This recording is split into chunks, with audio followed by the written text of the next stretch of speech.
Yes, Mason and Juelz, I'm super excited to talk to you guys. Obviously, you have an amazing team that has been saying, like, yo, if you don't get put up on the Mason and Juelz wave now, you're going to be super behind. I know we got to talk about playlists, we got to talk about the new music. But first and foremost, the most serious question I have for you guys is, it's actually a two-parter. First off, have you met Nicki Minaj yet? I don't know if you guys know where this is going, but have you met Nicki Minaj yet? No, I haven't. No. No, you don't know where this is going. Okay, so when you do meet Nicki, are we going to show her the very first IG post of you two as like little kids turning up to Anaconda? It's super fun. It's super crazy. It's the very first, I think it's September something 2018, of you guys as little kids turning up to Anaconda. Wow, man. Please, I need context. Are we showing Nicki Minaj footage, or will that be deleted by the time you guys meet her? I don't know. I'm kind of confused, to be honest. I'm confused. Oh, get out of here. No, so on your IG page, you guys probably don't even remember, there's actual footage of the both of you turning up to Anaconda as like little kids with their hats on backwards. Oh, really? Now I remember now. You remember now? Did you wipe it away from your memory, man? You're like, yo, I had to jog my memory, that's all.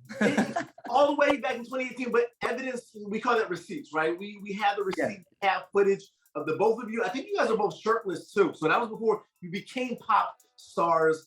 You guys were turning up, and this footage is super throwback mode. And I'm shocked that Juelz is like, I have no idea what you're talking about. Mason, you kind of remember it, right? Yeah.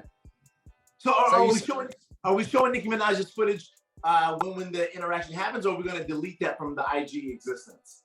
I don't think I'll delete it, but if I meet her, I'll be like, I won't come up and show her that. Got it. Let me just ask you guys that. Is that just something that you guys like, I don't know, was that your intro to like starting to do covers and starting to get confidence, or was that just like some quirky thing that your parents made you do? I feel like Juelz has no idea what I'm talking about. Juelz, do you remember this? No? I don't have the best memory, to be honest. But it's so basically, well, my sister plays a lot of music. Yeah, how we started music was, we basically, because we're the youngest, we're two youngest of 5 siblings. So we wanted the most attention all the time. So we would just turn the TV off and just get up and dance and play music and, you know, lip sync and sing. And, you know, I used to like get the pot and just sing into the pot and stuff. And like all that stuff, and just full of energy and just like perform for the family just for fun. And that was just something that I think I remember now. That wasn't in 2018. I think that was a long time ago. But it was posted in 2018. Yeah, sorry, it was posted in 2018. Yeah. But it was like probably 2014 because that's when the song came out. It's a funny video though, Juelz. It's the one when you're doing like the robot shit. All that stuff. Oh yeah, I can't really remember, but I think I know what you're talking about. I really like want to put it up on here, but I know we're limited in time. But I guess we'll just kind of expedite the question to what was really like the big motivation to get the both of you together as a duo, and then not only just that, but getting it to YouTube covers and getting it to become like TikTok related. I guess where did that passion and excitement come from? Because you guys make a very dope duo. Obviously, once people watch the playlist music video, they're like, oh my gosh, there's Lil Wayne and Justin Bieber, you know, per the joke that you got in the video. But just talk about like that whole coming of, oh wow, we have like some real dope talent and we want to showcase it to the world. Thank you, man. I appreciate it. At the start, I started to play guitar because my brother had taught me, and then I was singing around just for fun, and I was actually just we would post covers, and we were kind of just posting it for friends and family that could see it on my page, and that was about it. And then some started to take off. Some pages would repost it and things like that, and they gained some traction. We're like, oh shit, this is crazy. Let's keep doing it. So we just kept going, and Juelz was like, I'm gonna hop on this. Yeah. One time we're actually performing in Europe. We're just like busking on the streets, and we're like to our dad, like, if you get us a speaker, like we'll pay you back with the money we make. We ended up like making it back like $200 in like an hour, and like all these people would just like stop and just like watch us perform. And then I don't know who filmed it, but someone like filmed in a video from the crowd and like sent it in to like this on a vocal page or something. Got like 11 million views, and like all these pages were reposting it and stuff like that. So that was a bit of listen, very, very cool, man. I'm just kind of curious, like where did it make sense that like YouTube covers was the next step, right? So obviously you guys are doing some stuff, people start filming it, but then it's like, you know what? Let's get a little bit more serious about this. Let's start actually doing YouTube covers. I know that's kind of like what generated a lot of buzz, and then they're like, oh wow, these two actually sound really good together. boom, boom. I feel like maybe Mason, you kind of like geared toward that, and Jules just kind of hung along, or I guess how did that come about? Yeah, I mean, like they were kind of just, so as I said, it was like for friends and family, but then once it started taking off, like, all right, let's keep going with this. We were gonna do them like almost every single day or every week, or and we were just practicing every single day, and then just doing our videos and playing guitar and just like trying to get better in the same time as gaining more traction, because it was just like, it was fun and it was cool at the time. So we're like, all right, let's keep doing it. Yeah.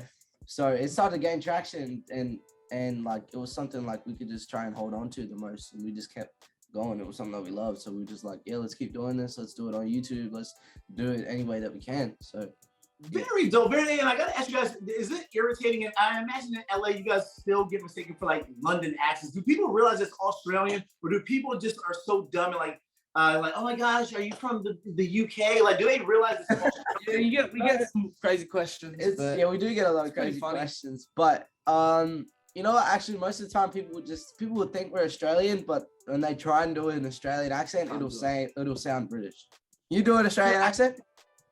Absolutely not. I'm trying to date more Australian women, so it like kind of rubs off on me. Yeah.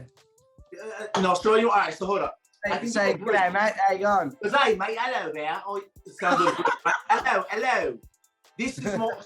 So you know what it is? I watch too much Top Boy. So even if I try my hardest to do Australian, but you know what? I hear Iggy Azalea might be like on the dating market. So I might, and let me ask you guys about that. Australian celebrities, do you hate being lumped into that? Like whenever they do something good or bad, it's like, oh man, did you see what Iggy Azalea, Russell Crowe, Ben Simmons, Patty, or who's the other one? I think I jotted them down. Nicole Kidman. Do you like being associated with that just by default, or do you feel like, yo, we're just dope people? Yeah, I mean, it's home, and there's a lot of new Australian talent coming out, and it's really dope. We're really starting to put Melbourne and Australia on the map, which is really cool.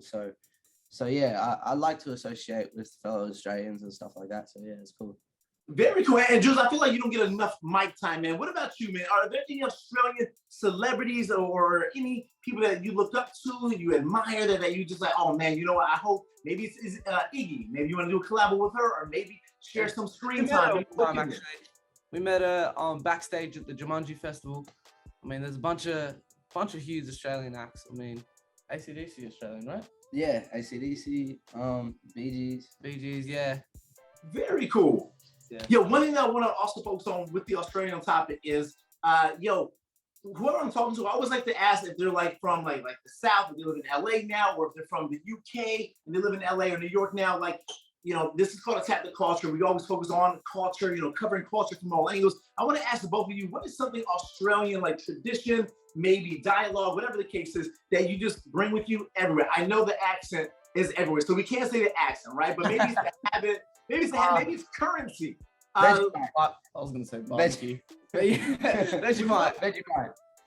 Really, really expand on that, man. Expand on how that has just stayed with you forever. I mean, we're in New York right now, and we have like everyone has it in their backpacks. Yeah. Everyone has it in their pockets. Vegemite is like, I don't know if you know about it, but it's like an Australian like spread.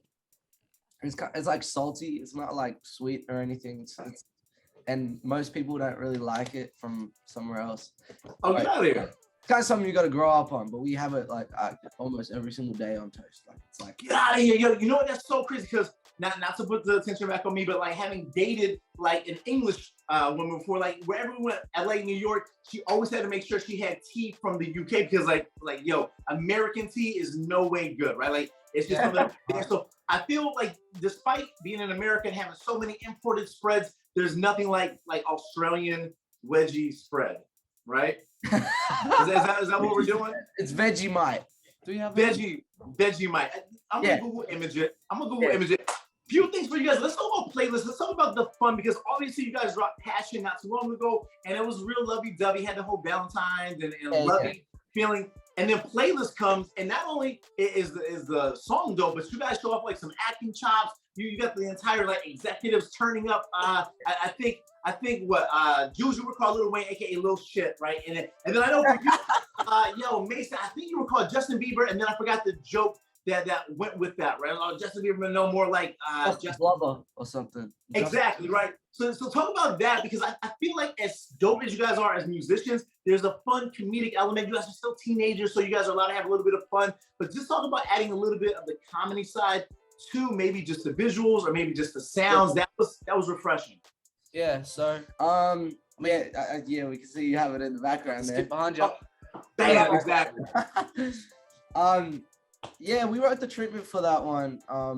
And you know, it was a very like, because when we made the song officially, it was like such a fun vibe, and like Everything about it just feels good. It's like, yeah, it just feels good, dancing and it's and all like that. talking your own shit, and it's like doing, you know, and I think in the midst of it, it was just like we wanted something to like. We always have these little dialogue things, whether it's at the end or in the middle. We just kind of something funny. yeah. Fun. Okay. And none of that was really like planned. They just kind of went off. These are just friends of ours that we had to come in, and my uncles are in it actually. Those are two of my uncles in the blue suits there. Yeah. Got you. Okay. Very cool. So- Yeah. just- With the So hat. they were just going off. We were like, all right, so just pretend you like it, and then after that, you're gonna just go off. And they just went off. They were like, listen, you're not Justin Bieber. You're Justin Blubber, and you're a little shit. And all this. They just Exactly. went off. So It was a fun day. This is this is Vegemite. this is Vegemite. Veggie, yo, that looks crazy. And that literally like stays in the back pocket, the book bag, everywhere. Wow. And it actually tastes yummy. Yeah, it's not like chocolate. It looks like chocolate, but it's not. It does. It's like salty and. Get out of here. Yeah, and that's just like since day one, that's always been like a part of your lives. Yeah. You just don't have that on a regular basis. For real, like on a daily? You have it like every day or like Yeah. every. Get out of here. Jules, are you like, yo, fam, I'm still 15. I don't need that as much in my life. Well, I never grew up on it like having it every day. He always didn't. did. Most of my family. It's either you does. like it, Or you you don't. really love it, and you'll have it like every single day, or you don't. And like half of our family like it, and the other half don't. But like, That's crazy. That's crazy. And I know you guys have probably talked about this to an extent on so many different other sites and publications, but tell me talk about that move to the LA scene, man, because obviously, you know, Australia's dope, and, you know, Australia's dope within itself, but obviously LA and New York are two of the biggest powerhouses in here, Atlanta as well. Where you go right now? Exactly, yo, I appreciate it, because there's no way you guys would be doing this interview at like 8:30 a.m. Pacific time, right? Because I know like we were like looking at the times, and like, oh my gosh, but just definitely talk. Was that more like family related, and it just happened to be like, wow, we're going to LA, or was this like for music careers in particular? it was fully Wow, talk about it, man. Talk. Who pulled that trigger? Because that's super dope that you guys took your talent to City of Angels. we all teamed up on our parents. Okay. Well, it was kind of like there's 4 boys in our family, us 2 involved, and we were all kind of like we were doing music for And a one couple girl. years. Don't forget our sister. And one girl, yeah. But Okay. us 4 boys, we were all like, you know, we were helping out. They were helping out with music and stuff, and we were just doing covers and all that. And we were like, we should really like go to America for some of this stuff, and it was like our dream. And so we would always like try and convince mom and dad, and they were like, oh no, they're fine, because it is a crazy thing to move from Melbourne to LA. Like Crazy. Yo, that's an understatement. Big That's an kids, understatement. Like you left countries, man. Continents, Yeah. countries, continents, man. It's a long Yeah. way, yeah. So we were trying to convince Sam, and my sister, we find out she got convinced as well, and she was like, yeah, I could do it, because we came and visited. And then after that, my mom's like, well, if you guys are going, I'm going. My dad's like, shit, we're going. So we were going back and forth, and then eventually we just moved here. And Jules, did you have any say? Because I feel like Mason's like, yo, bro, I'm older, we're going. You have no say. Leave the PlayStation at home. No, we PlayStation. both No, wanted to go. we all teamed up on it, so Yeah. like, yeah. Very cool. Yo, that's so dope, man. And how has the LA life been for you guys? You know, has it been a few years now? Because I don't know the exact transition date, but I know you guys are like super LA based now. Yeah. Yeah, it's mean, been like, It's been a couple years. Like, just Before that, we were before going COVID. like back and Back forth. and forth.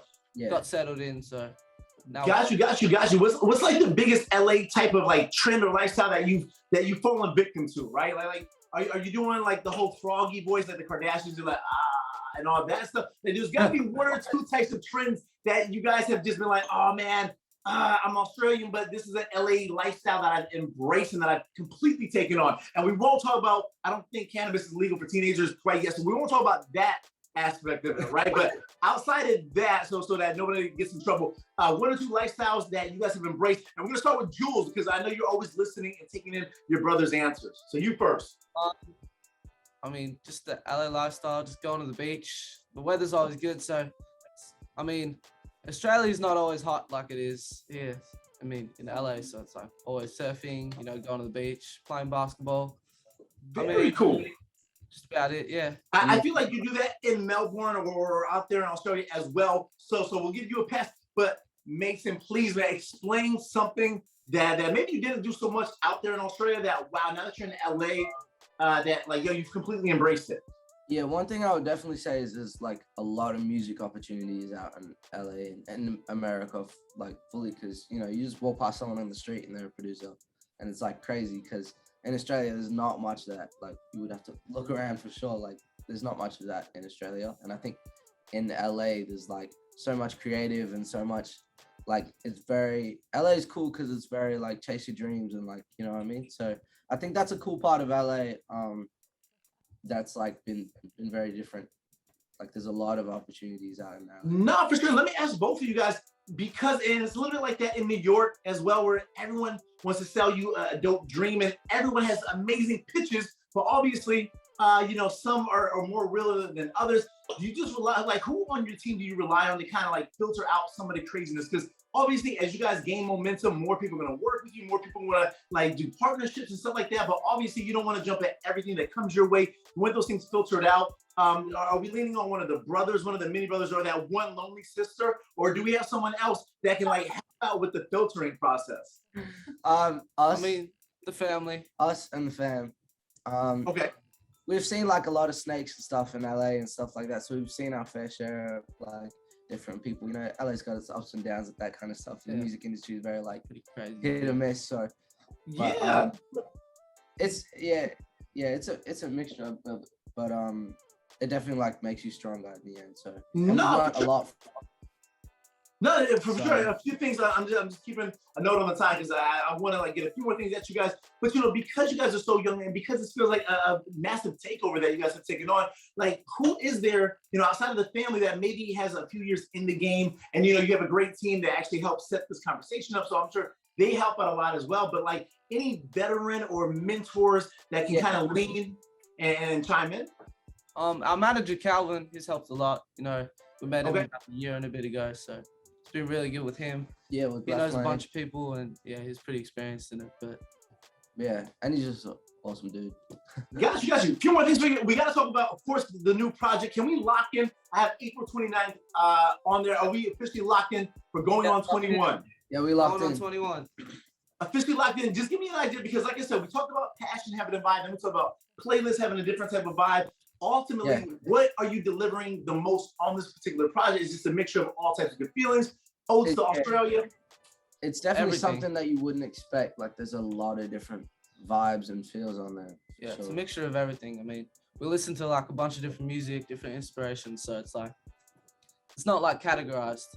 yeah, it's very much like we wanted to make like a big playlist that people can see which ones they like and kind of vibe whatever field they're in. So Yeah, I'm excited, man, because we're literally weeks away from it going out to the masses. What is the rollout plan? Is it like to continue to like release videos and singles? Is it like a bunch of TikTok, you know, crazy dances that you guys are going to be up to? I guess kind of what is the rollout as we get excited about April 29th? yeah, I guess we'll see because I mean we are on a countdown now. But yeah, I'm super excited for it. I think the excitement with it comes with like that's when the videos come and stuff. We're like, oh shit, let's do something like this for it, or let's like, I don't know, make us some stupid dance for it. Or, I don't know, just that's kind of like when the things come. We're just like, let's like hype it up even more so that everyone's excited, like just as excited as us. So. Oh, for sure. I know you guys are already doing the media and press interviews, and I gotta ask, you know, without getting too personal, the New York run. Sorry, it's not the warmest weather right here. It's like super dark and cloudy, but it will get nice in the coming days. You guys gonna be around for a few days, or is it just like a quick run to New York and back to LA?